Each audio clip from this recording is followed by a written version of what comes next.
రావనుకున్నాను. ఏదో చెప్తా అన్నావు. సారీ, నువ్వు అలా అంటే గాని రావేమో అనుకున్నా. కోపం వచ్చిందా? లేదు. లేదా? అయితే ఓకే. నేను ఒకటి అడిగినా? అడుగు. ఇప్పటి వరకు నువ్వెవరినైనా లవ్ చేసావా? లేదు. నువ్వు? చేశాను. నేను చేశాను. ఎవరిని లవ్ చేసావు? నిన్నే అని చెప్పాలనుంది కానీ ధైర్యం చాలట్లేదు. చెప్పు. నన్ను మాత్రం చెప్పకే.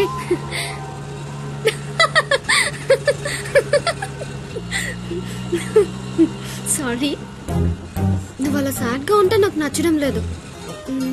ఆటో ఆపమని చెప్పు, దిగెళ్ళిపోతాను. ఇల్లు వచ్చింది.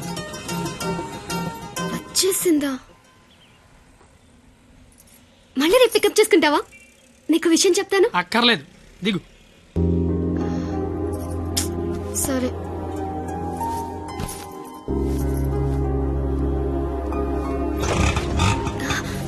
అన్న ఒక నిమిషం. అవును, 2 రోజుల నుంచి అబ్జర్వ్ చేస్తున్నాను. నువ్వు నాకేమైనా చెప్పాలని ట్రై చేస్తున్నావా? కాంపిటీస్ చేస్తున్నావా ఏంటి? నువ్వు చెయ్యవు, నాకు తెలుసు. ఎందుకంటే you are a good boy.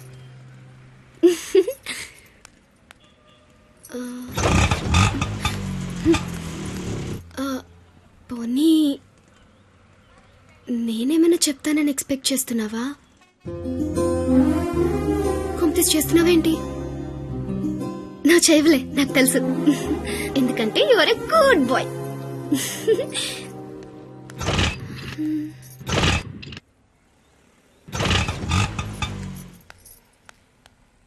నువ్వు నాతో ఏదో చెప్పాలని ట్రై చేయట్లేదు.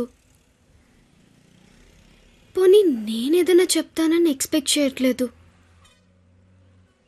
ఏదైనా ఎక్స్పెక్ట్ చేయొచ్చు కదరా, ప్లీజ్.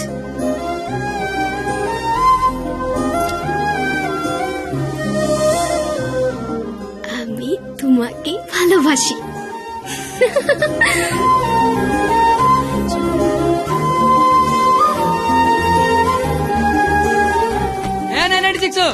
ఏదో చెప్పావు, వెళ్ళిపోతున్నావు. అర్థం కాల. అర్థం ఏంటో చెప్పవే. আমি তোমাকে ভালোবাসি. আমি তোমাকে ভালোবাসি. আমি তোমাকে ভালোবাসি. আমি তোমাকে ভালোবাসি. আমি তোমাকে ভালোবাসি.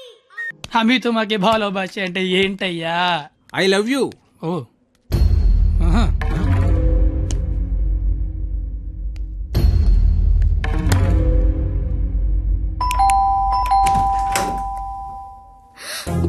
హే, నువ్వేంటి ఇక్కడ? ఇంట్లో అమ్మా నాన్న లేరు కాబట్టి సరిపోయింది. ఉండుంటే వాళ్ళ బయటికి వెళ్ళడం చూసే వచ్చా. అయితే మాత్రం వచ్చేస్తావా? నాకు ఇప్పుడేం చేయాలో అర్థం కావట్లేదు. ఎవరైనా చూస్తే? అయితే నేను లోపల రమ్మను. లోపల రా. పద. మావ చాలా పెద్దలు కట్టాడు. ఎందుకు వచ్చావు? అది తొందరగా వెళ్ళిపోతావు కదూ?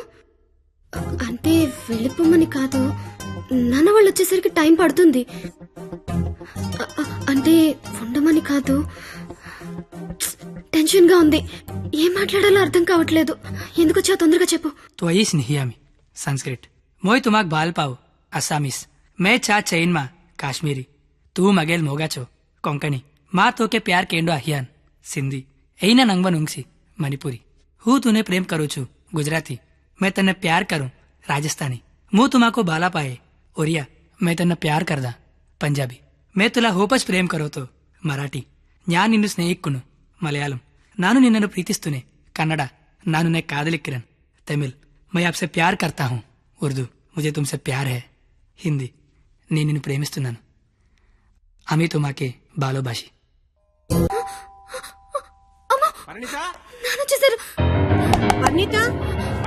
కిచెన్ దాక్కుంది.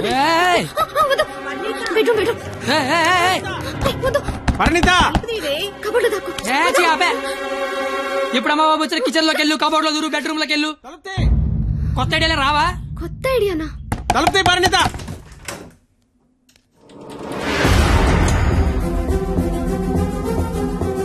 నువ్వేంటి లోపల? మా అమ్మాయి పరిణిత ఇది మా పరిణిత ఏదిరా మా అబ్బాయి పరిణిత ఎక్కడ ఆ? ఏదిరా మా అబ్బాయి పరిణిత నీతో గొడవ పడదామని వచ్చా. నువ్వు ఎక్కడంటే లోపలికి తొలిపేసుకున్నది. అరగంట నుంచి కొడుతున్నా, బయటికి రావట్లేదు. రమ్మందాన్ని పిలువు దాన్ని బయటికి. ఏం మాట్లాడుతున్నావు? ఆడపిల్ల ఒక్కతే ఉన్న ఇంట్లోకి వెళ్ళకూడదన్న ఇంగితం కూడా లేదా? నువ్వు చెయ్యెత్తితే నేను ఎత్తుతా. ఆపడానికి మా బాబు కూడా లేడెక్కడ. ఛీ! నీతో ఏంట్రా? పోలీసులకి చెప్తే నీ తాట తీస్తారు. ఆ టైంలో పోలీసులకి ఫోన్ చేయాలి, అదే కరెక్ట్. వాళ్ళు వచ్చి స్టేషన్కి పట్టుకెళ్తారు, మా ఫ్రెండ్స్ డబ్బులు ఇచ్చి ఇంటికి తీసుకొస్తారు. కానీ వాళ్ళు మాత్రం రోజు మీ ఇంటికి వస్తారు. అవసరమా నీకు తలకాయ నొప్పి? అసలే నీకు పెళ్లి కావాల్సిన కూతురుంది. అంటే నేను నిన్నేం చేయలేను అనుకుంటున్నావా? గవర్నమెంట్ ఎంప్లాయీని నేను తలుచుకుంటే 1వ తారీఖు జీతం తీసుకుంటావు, అంతకంటే ఇంకేం చేయలేవు. అదే నేను తలుచుకున్నాను అనుకో, ఏవన్నా చేయగలను. ఉదయం సాయంత్రం ఆఫీస్కి వెళ్తావు, దారంతా మాదే. సోమవారం శనివారం గుడికి వెళ్తావు, గుడి చుట్టూ మేమే. అంతవరకు ఎందుకు, ప్రతిరోజు మీ ఇంటి ముందు ఒక పేపర్ ఇస్తాడు, అది తీసుకోవడానికి నువ్వు బయటకు వస్తావు. నేను నీ మొత్తం పెద్ద రాయి ఇసురుతా. అవసరమా నీకు? అసలు నీకు పెళ్లి కావాల్సిన కూతురుంది. నువ్వు మా కాలేజీ వచ్చి గొడవ చేసావు, నేను మీ ఇంటికి వచ్చి గొడవ చేశా. ఎక్కడతో వదిలేస్తే ఇద్దరికి మంచిది. లేదనుకో, అవసరమా? నీకు అసలుకే పెళ్లి కావాల్సిన కూతురుంది. అయ్యో బండలే వదిలేస్తారేంటండి? అవసరమా?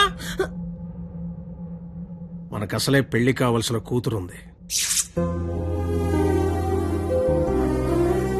నేను అసలు దొరికిపోయామనుకున్నాను. అయినా అంత టెన్షన్ అన్ని మాటలు ఎలా వచ్చాయి?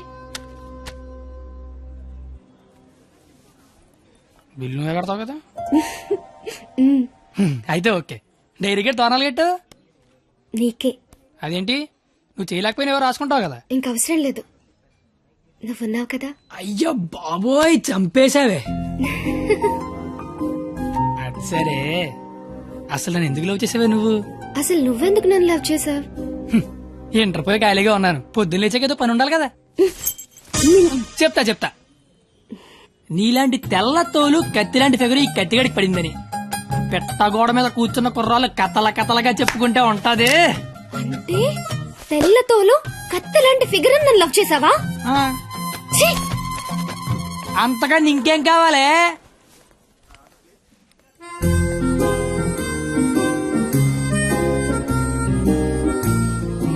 మాటికి అలా తిరిగి చూడకే, లేపుకి వెళ్ళిపోగలం. ఎలా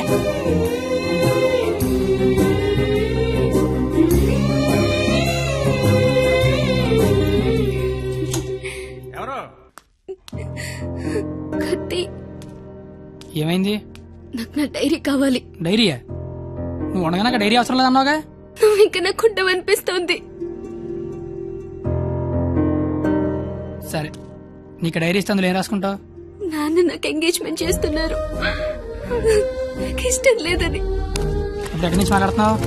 చీర కట్టుకొని రమ్మని గదిలోకి పంపించారు. కట్టుకున్నావా మరి? లేదు. అయినా నేనేం చెప్తున్నా, నువ్వేం అడుగుతున్నావు? లవ్ చేసుకునే విషయం బొమ్మకి తెలుసా? ఆ బండ దానికి తెలిస్తే ఏంటి, తెలియకపోతే ఏంటి? మా ఫ్రెండ్స్ కూడా నేను లవ్ చేసినందుకు నువ్వు లవ్ చేసావని తెలియదు. అయితే ఇంకా కాలేజీలో సీనియర్స్ కి కాఫీ షాప్ వాడికి లైట్ గా తెలుసు. ఇంకా మీ కాలేజీలో స్వీపర్స్ కి వాచ్మెన్ కి డౌట్ ఉంది అనుకుంటా. ఏం మాట్లాడుతున్నావు కత్తి? ఫస్ట్ నుంచి మీ నాన్న కూడా నా మీద డౌట్ ఉంది కదా, మరి నా పేరు బయటకు వస్తుందేమో అని. ఏమవుతుంది? అంటే రేపు నీకు పెళ్లి ఇష్టం లేదని సూసైడ్ చేసుకున్నావు అనుకో, మన విషయం బయటకు వస్తుందా రాదా అని. ఏయ్! నువ్వు నేను ప్రేమించుకున్నామని నీకు నాకు తప్ప ఎవరికి తెలీదు. నీ పేరు బయటకు రాకుండానే సూసైడ్ చేసుకుంటాను, పెళ్లి చేసుకుంటాను. ఎందుకంటే పెళ్లి చేసుకున్నా సూసైడ్ చేసుకున్నా ఒకటే కదా. మరి ఇప్పుడు ఏం చేయమంటావు? అయితే మీ ఇంటికి వచ్చి లేచిపోతావు రమ్మంటే వస్తావా? చచ్చినా రాను. నాకు మా నాన్న కావాలి, నువ్వు కావాలి. నాకు మా నాన్నతో ఉండే ధైర్యం, నీతో ఉండే ఆనందం, రెండిట్లో ఏది లేకపోయినా ఇంకొకటి నాకొద్దు. సరే, ఇదే విషయం హాల్లోకి వచ్చి మీ నాన్న చెప్దురా. నేను మీ అమ్మాయి ప్రేమించుకున్నాం, ఆ విషయం చెప్పడానికి వచ్చా. బయటికి పో. నీకు మ్యాటర్ సరి కన్వే కాలేదనుకుంటా. నేను మళ్ళీ చెప్తా, నేను మీ అమ్మాయి ప్రేమించుకున్నాం, ఆ విషయం మాట్లాడడానికి వచ్చా. నేను నా కూతురుతో మాట్లాడాల్సి ఉంది. నువ్వు 20 ఏళ్ళ నుంచి నీ కూతురుతో మాట్లాడి ఉంటే ఇప్పుడు నాలంటే నీ ఇంటికి వచ్చి మాట్లాడాల్సిన అవసరం ఉండేది కాదు. కానీ ముందు మ్యాటర్లోకి రా. ఎలా నచ్చాడు వీడు నీకు? అది మేమే మాట్లాడుకున్నాం, కానీ ముందు మరి మ్యాటర్లోకి రా. మ్యాటర్ తేలేదాకా నేను ఎక్కడి నుంచి వెళ్ళను. ఏ మ్యాటర్ తేలాలి? ఎన్నిసార్లు చెప్పాలి సామి, నేను నీ కూతురు అది మాట్లాడడానికి. మేము వస్తాం బాబు గారు. అమ్మమ్మ మీరు కూర్చోండి, మీరు లేకపోతే మామగారు మాటనరు. ఏరా క్వాలిటీ, దాన్ని పెళ్లి చేసుకోవడానికి వచ్చావా? ఏ అతనికే ఇంజనీరింగ్ చదువుకున్నాడు, అమెరికాలో జాబు, ₹1,00,000 జీతం, క్వాలిటీ జీవితం. ఇది ఆడపిల్ల తండ్రి కోరుకునేది. నువ్వు ఉన్నావు. నాకు 20 ఏళ్ళు వచ్చాక అమ్మాయి నచ్చుద్దని, దానికో బాబు ఉంటాడని, ఆడికి లోక జ్ఞానం లేకపోయినా పర్లేదు ₹1,00,000 తెచ్చి అల్లుడు వస్తే చాలని. నాకు చిన్నప్పుడు తెలియదు కదా మామా. తెలుసుంటే చిన్నప్పుడు చదువుకునేవాడినేమో, మంచి ఉద్యోగం తెచ్చుకునేవాడినేమో. నాకు అప్పుడు తెలియదు కదా. ఇప్పుడేంటి అది మాట్లాడుకుందాం. అదిగో మాట్లాడలేదు మీరు. ఇంట్లో శుభకార్యం జరుగుతుంది, నిండా బంధువులు ఉన్నారు. ఆ ఇంటి యజమానికి ఒక గౌరవం ఉంటుంది. వాళ్ళ ముందు ఏం మాట్లాడాలి ఏం మాట్లాడకూడదో తెలియనోడితో మాట్లాడాల్సి వస్తుంది చూడు. అందుకే మాట్లాడలేకపోతున్నా. పాయింట్ నెంబర్ 1, ఇంట్లో జరిగే శుభకార్యం కాదు. పాయింట్ నెంబర్ 2, ఇంట్లో ఆవిడుంటే నాకేంటి. పాయింట్ నెంబర్ 3, ఇప్పుడు నీకు నీ గౌరవం ఉంది, కానీ తెల్లారితే నీకు నీ కూతురు ఉండదు. ఇష్టం లేని పెళ్లి చేస్తున్నావు, చచ్చిపోద్ది. నీకు నీ గౌరవం ఇంపార్టెంటా కూతురు ఇంపార్టెంటా? 6 నెలల క్రితం పరిచయం నేనే నీ కూతురు గురించి ఆలోచిస్తున్నాను, నువ్వు గౌరవం గురించి ఆలోచిస్తాను. సంబంధం లేదు. ఏంటి ప్రాబ్లం ఏంటి? ఇంట్లో అరకలు కోడి మాంసం వచ్చాను, వెళ్ళేసరికి మా నాన్న ఉంచుతాడే తినేస్తాడని చిన్న టెన్షన్.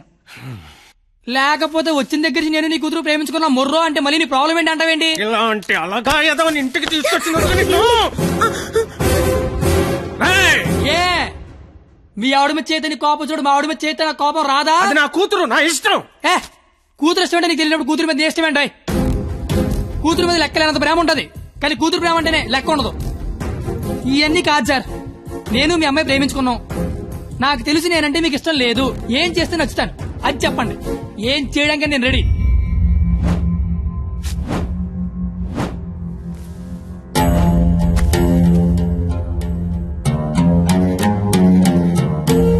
మనకు సంబంధం లేని ఒక వ్యక్తి మన ఇంటి తలుపు తీసుకుని లోపలికి వచ్చి మన ఇంట్లో మన గురించి మనకు తెలియకుండా ఏమనుకుంటున్నారో మనకు తెలిసేలా చెప్తే ఎలా ఉంటుందో నాకు ఆ క్షణం తెలిసింది. ఆలోచించడానికి కూడా అవకాశం లేకుండా పోయింది. తప్పని పరిస్థితుల్లో నేను ఒక డెసిషన్ తీసుకున్నాను. ఏం చేస్తే నేను నీకు నచ్చుతానని నువ్వు అడిగావు కదా, ఏం చేసినా ఈ జన్మకు నువ్వు నాకు నచ్చవు. కానీ ఇది ప్రేమించింది కదా. మీ పెళ్లికి నేను ఒప్పుకోవాలంటే 1 నెల రోజులు నా ఫ్యామిలీని నువ్వు పోషించాలి. ప్రతి రూపాయి నీ కష్టార్జితం అయి ఉండాలి. దానికి దీనికి సంబంధం ఏంటో నాకు అస్సలు అర్థం కావట్లా. నీకు అర్థం కాదులే, నీకు అర్థం కాదు. ఒక ఆడపిల్ల తండ్రిగా నాకున్న ఒకే ఒక్క బాధ్యత ఏంటో తెలుసా? నా కూతురు నా చేతికొచ్చిన క్షణం నుంచి ఎంత జాగ్రత్తగా చూసుకున్నానో అంతే జాగ్రత్తగా చూసుకుంటాడన్న నమ్మకం ఉన్న ఇంకోటి చేతిలో పెట్టడం అది తప్పు కాదుగా. అందుకే 1 నెల. ఎందుకంటే 1 నెల పోషించలేని వాడివి జీవితాంతం పోషిస్తావని నేనెలా నమ్మడం. అంతేకాదు, ఈ నెల రోజుల్లో నా కూతురు ఇష్టాలేంటి, దాని అలవాట్లేంటి, వాడే వస్తువులేంటి, వాటికయ్యే ఖర్చులేంటి, నీ స్థాయి ఏంటి అని నీకు తెలుస్తుంది. నీ స్తోమత ఏంటని నాకు తెలుస్తుంది. ఏంటి ఏ మాట్లాడమే ఒబ్బనేసరికి మాట పడిపోయింది చూసారా? బాసు, మనసున్న ప్లేస్కి మనీ ఉన్న ప్లేస్కి దూరం అంగుళం మాత్రమే. పాపం లోపల ఉన్న మనసేమో నేను బయటకు వస్తా అంటుంది. కానీ బయట ఉన్న మనీ ఏమో నన్ను లోపలే ఉంచు, ఎవడేమైపోయినా పర్లేదు నన్ను లోపలే ఉంచంటది. నేను పందానికి రెడీ. గెలిస్తే నీ కూతురు నాకు ఇచ్చి పెళ్లి చేయాలి. ఓడిపోతే నా కూతురు లైఫ్ నుంచి నువ్వు వెళ్ళిపోవాలి. ఇంకో విషయం, ఓడిపోతే నువ్వు నా కాళ్ళు పట్టుకుని క్షమాపణ చెప్పి వెళ్ళాలి. గెలిస్తే నా కాళ్ళు కడిగితే నీళ్లు చల్లుకోవాలి. అయితే 1వ తారీఖు 1వ సెకండ్ నుంచి 31వ తారీఖు ఆఖరి సెకండ్ వరకు ఇంట్లో ఖర్చు అయ్యే ప్రతి రూపాయికి నేనే జవాబారి అని ఇందులో రాసి సంతకం పెట్టు.